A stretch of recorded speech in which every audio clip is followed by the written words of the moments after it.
pagi semua siswa MIS kelas 9. Bertemu lagi dengan Miss YB hari ini dalam mata pelajaran prakarya.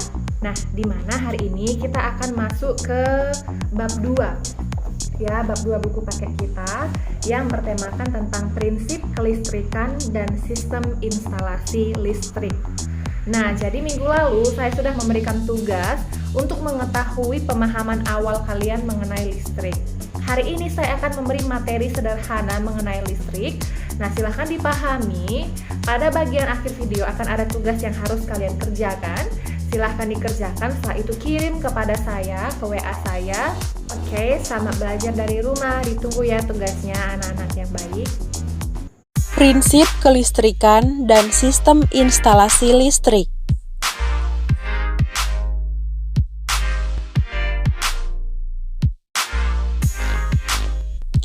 Kelistrikan adalah sifat benda yang muncul dari adanya muatan listrik. Ada dua jenis muatan listrik, yaitu muatan listrik negatif dan positif. Suatu benda bermuatan listrik negatif jika kelebihan elektron dan bermuatan listrik positif jika kekurangan elektron. Secara alami, muatan listrik positif selalu mengalir dari titik berpotensial tinggi ke titik yang berpotensial rendah. Aliran ini disebut sebagai arah arus listrik konvensional.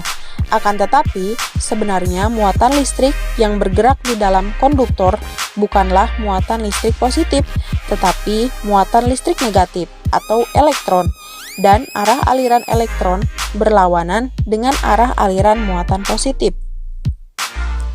Arus listrik adalah mengalirnya elektron secara kontinu pada konduktor akibat perbedaan jumlah elektron pada beberapa lokasi yang jumlah elektronnya tidak sama.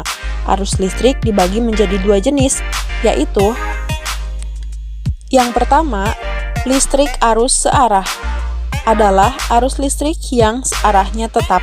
Yang kedua, listrik arus bolak-balik adalah arus yang besar dan arahnya selalu berubah-ubah. Dengan adanya sumber arus listrik, maka penerangan akan didapatkan.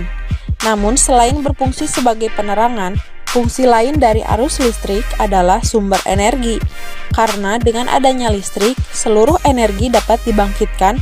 Oleh karena itu, listrik sangat penting bagi kehidupan sehari-hari, apalagi untuk menunjang aktivitas manusia. Pembangkit listrik adalah suatu alat yang dapat membangkitkan dan memproduksi tegangan listrik dengan cara mengubah suatu energi tertentu menjadi energi listrik. Beberapa contoh jenis pembangkit tenaga listrik yaitu PLTA, PLTU, PLTG, dan PLTN, serta PLTS. PLTA adalah pembangkit listrik tenaga air. Pembangkit listrik tenaga air adalah pembangkit yang mengandalkan energi potensial dan kinetik dari air untuk menghasilkan energi listrik. Energi listrik yang dibangkitkan ini biasanya disebut sebagai hidroelektrik. Kemudian PLTU. PLTU adalah pembangkit listrik tenaga uap. Pada PLTU, uap ditampung dan disalurkan untuk memutarkan turbin uap. Energi mekanis dari putaran turbin diubah menjadi energi listrik oleh generator. Selanjutnya PLTN. PLTN adalah pembangkit listrik tenaga nuklir. Pembangkit listrik ini menggunakan energi uap yang dihasilkan oleh reaktor nuklir untuk memutarkan turbin uap. Dari turbin inilah energi mekanis diubah menjadi energi listrik. Selanjutnya, PLTB atau pembangkit listrik tenaga batu bara. Pembangkit listrik ini menggunakan bahan bakar fosil berupa batu bara yang dibakar untuk mendidihkan air agar menghasilkan uap. Uap yang dihasilkan digunakan untuk menggerakkan turbin uap atau turbin gas, kemudian diubah menjadi energi listrik. Kemudian pembangkit listrik tenaga surya atau PLTS. Pembangkit listrik ini menggunakan cahaya matahari sebagai energi utama. Energi cahaya matahari dapat langsung diubah menjadi energi listrik. Yang terakhir, pembangkit listrik tenaga angin. Hembusan angin digunakan untuk memutarkan baling-baling, kemudian putaran tersebut digunakan untuk memutarkan generator. Dari generator inilah, energi mekanik diubah menjadi energi listrik melalui bantuan solar cell agar energi listrik yang dihasilkan dapat digunakan perlu disimpan pada baterai.